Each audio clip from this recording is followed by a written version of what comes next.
Assalamualaikum warahmatullahi wabarakatuh. Salam sejahtera untuk kita semua. Perkenalkan, nama saya Indah Yulia dengan NIM 20141011P dari kelas SI 6SP. Pada kesempatan kali ini, izinkan saya untuk mempresentasikan sebuah presentasi dengan judul Budgeting Penganggaran Perusahaan. Baiklah, untuk mempersingkat waktu, izinkan saya untuk memulai presentasinya. Pengertian: penganggaran perusahaan merupakan suatu proses perencanaan dan pengendalian kegiatan operasi perusahaan yang dinyatakan dalam suatu kegiatan dan suatu uang yang bertujuan untuk memproyeksikan operasi perusahaan tersebut dalam proyeksi laporan keuangan berupa laporan laba rugi, neraca, perubahan modal, dan arus kas. Komponen penganggaran. Komponen penganggaran terdiri dari 6 komponen, yaitu komponen yang pertama anggaran penjualan, komponen kedua anggaran produksi, komponen yang ketiga yaitu anggaran pembelian bahan baku langsung, dan komponen yang keempat anggaran tenaga kerja, biaya overhead, dan SG&A, dan komponen yang kelima yaitu anggaran kas, dan komponen yang terakhir yaitu laporan keuangan yang dianggarkan. Anggaran penjualan. Anggaran penjualan menguraikan aliran pendapatan yang diperkirakan dari bisnis, yang dapat berupa pola penjualan sebelumnya, kondisi ekonomi, misalnya tingkat inflasi, dan yang ketiga yaitu kondisi politik, dan yang keempat keadaan persaingan di pasar, dan yang terakhir yaitu faktor lain yang dapat mempengaruhi penjualan, misalnya teknologi dan lain-lain. Komponen yang kedua yaitu anggaran produksi. Anggaran produksi sangat penting dalam keseluruhan proses penganggaran. Ini menentukan jumlah unit produk yang akan diproduksi oleh bisnis. Anggaran produksi dibuat sesuai dengan anggaran penjualan. Komponen yang ketiga yaitu anggaran pembelian bahan baku langsung.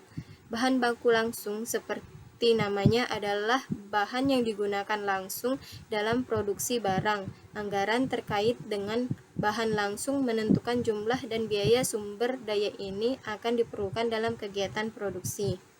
Komponen yang keempat yaitu anggaran tenaga kerja, biaya overhead, dan SG&A. Anggaran tenaga kerja langsung disiapkan. Tenaga kerja berpartisipasi dalam proses produksi membentuk biaya tenaga kerja langsung. Sedangkan overhead adalah biaya-biaya yang dikeluarkan secara langsung dalam operasi barang, tetapi sangat diperlukan berkaitan dengan aktivitas produksi, misalnya sewa pabrik. Dan yang terakhir yaitu biaya SG&A, dikeluarkan untuk menjalankan operasi bisnis sehari-hari. Komponen yang kelima yaitu anggaran kas. Dengan merumuskan anggaran kas, bisnis dapat melacak piutang dan hutang dagangnya.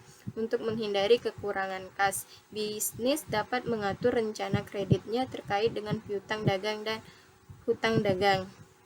Komponen yang terakhir yaitu laporan keuangan yang dianggarkan. Laporan keuangan yang dianggarkan disusun berdasarkan setiap komponen anggaran. Laporan keuangan yang dianggarkan ini disebut laporan keuangan pro forma. Melalui laporan keuangan yang dianggarkan, sebuah bisnis akan dapat memperkirakan keuntungannya.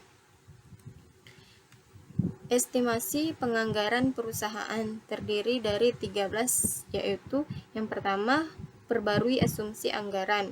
Yang kedua, catat dan perhatikan dana yang tersedia.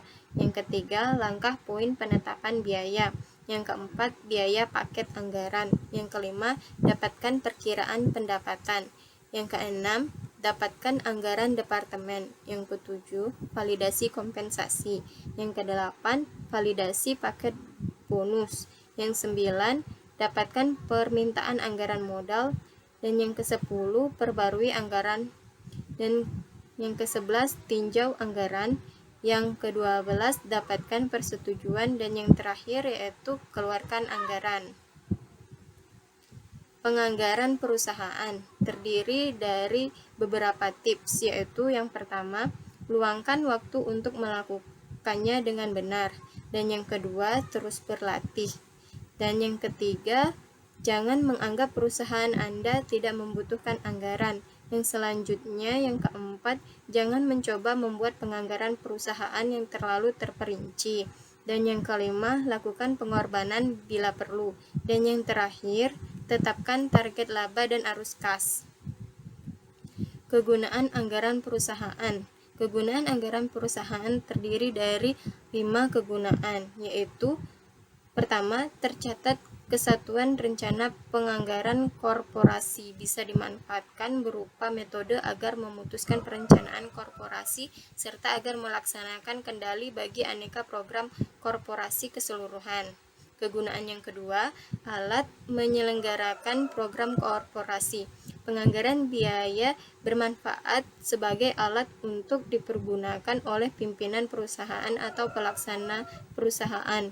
Kegunaan yang ketiga yaitu pedoman pengkoordinasian kegiatan. Anggaran bisa menyempurnakan pengkoordinasian kegiatan di dalam kooperasi. Kegunaan yang keempat yaitu pedoman pengendalian kegiatan.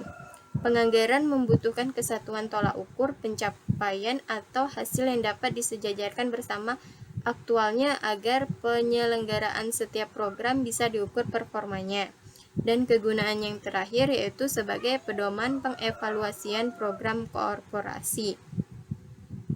Syarat penyusunan anggaran yaitu yang pertama, masuk akal, artinya menggambarkan kenyataan sesungguhnya dan sesuai sumber daya yang dimiliki, baik sumber daya finansial ataupun sumber daya manusianya.